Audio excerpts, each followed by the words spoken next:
All right, let's get right into it. We're going to be talking about a really key moment in Freak the Mighty. It's that chapter where two boys, who are each dealing with some pretty heavy stuff, have to face down not just their own fears, but some serious cruelty from other kids. And what's amazing is, this isn't just a story about getting through it. It's about how they build this whole new, powerful identity for themselves, right when things are at their worst. And really, it all kicks off with this quote, "Good riddance to bad rubbish." I mean, wow. Frick says this about his own dad who's not in the picture. It's such a cutting, defiant thing to say, and it just perfectly sets the tone, right? This chapter is all about getting rid of old baggage, about shaking off all those nasty labels that people, sometimes even your own family, try to pin on you. Okay, so two boys, two burdens. The scene picks up right after they've had this super tense run-in with a local bully, Iggy Lee. So the immediate danger's gone, but that feeling of fear, oh, it is definitely still hanging around. And right away, we get to see how Max and Freak deal with that pressure in totally different ways. And look at this contrast. It's just so telling. You've got Max, who's totally honest. He's like, I was scared the whole time I was there. No hiding it. But then there's Freak. His reaction? No way, that was all talk. He's just brushing it off, putting up this cool facade. It's really just a protective mask, you know? He's trying to convince himself just as much as he's trying to convince Max.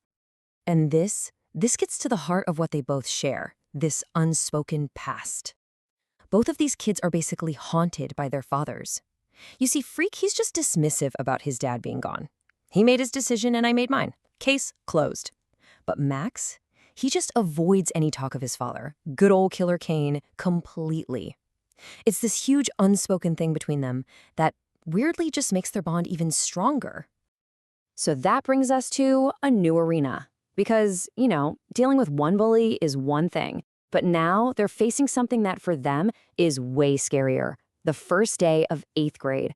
Especially for Max. He's always felt like he doesn't fit in. So for him, school is just the ultimate place to feel exposed. And this one little moment, just shopping for school shoes, it just says everything. Some random store employee asks, 13 Triple E, do they make shoes that big? And it's just this casual throwaway comment. But for Max, it hits right at his deepest insecurity. He feels huge like a monster, and he has absolutely dreading being the center of attention at school. But Freak always has a plan. He is such a little genius. He knows they have to stick together. So he comes up with this brilliant scheme. He actually talks the school into putting them in all the same classes, even the smart kids classes that Max would never be in. And the excuse? Oh, it's perfect. He says he needs Max to help him get around. It's just a genius way to protect his friend. And at first, Graham is worried about this whole plan. But it's this one line from Grim, Max's grandfather, that changes everything. He says, maybe what he needs is a friend. That's the one thing he's never had with all those special teachers. And boom, he just gets it. He sees that their friendship is more important than any special ed program. That's what gives them the green light. So, on to the first day gauntlet. They're walking into a storm of whispers. Just picture it. They show up, Freak sitting way up on Max's shoulders. It's a sight, for sure. And for a minute, nobody really pays attention. Everyone's caught up in their own first day drama. But that doesn't last long. Soon, all eyes are on them. And then the whispers begin. You can just feel the atmosphere change in that hallway, right? The air gets a little colder. Those curious looks start to turn mean, and the whispers they start to spread. And the names they get called, it's just awful. It's one thing after another. Hey, who's the midget? There goes Mad Max. Look what escaped from the freak show. Oh my God, that's disgusting. Just a nonstop barrage of cruelty, all designed to make them feel small and alone. All right, next up, the chants in the classroom. So all this tension, it's just been building and building, and it finally explodes.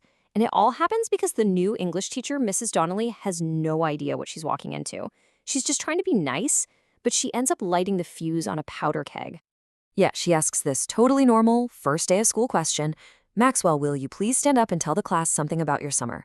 To her, it's nothing. But for Max, it's his absolute worst nightmare. Being put on the spot like that, the whole class can smell his fear, and the bullies, they're ready to attack. And then they start. Killer Kane, had a kid who got no brain. I mean, it's just peak cruelty.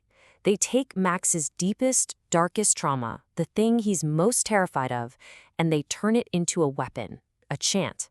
This isn't just teasing anymore. They're literally trying to break him. But this is it. This is the turning point. Right when it's total chaos, when the teacher has lost control of the room, Freak decides no, we are not going to be victims. He takes charge of the situation, and in this one moment of pure defiance, this is how a new identity was forged. This is the birth of Freak the Mighty.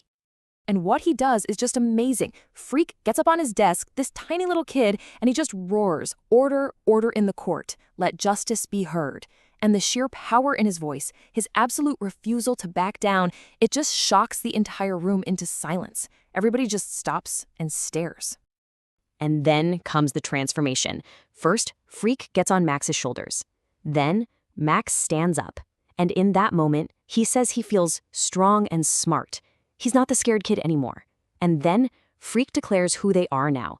They've literally combined into this one powerful being, right there in front of everyone. And from way up there, Freak gives this incredible speech. Sometimes we're 9 feet tall. Sometimes we slay dragons and drink from the Holy Grail.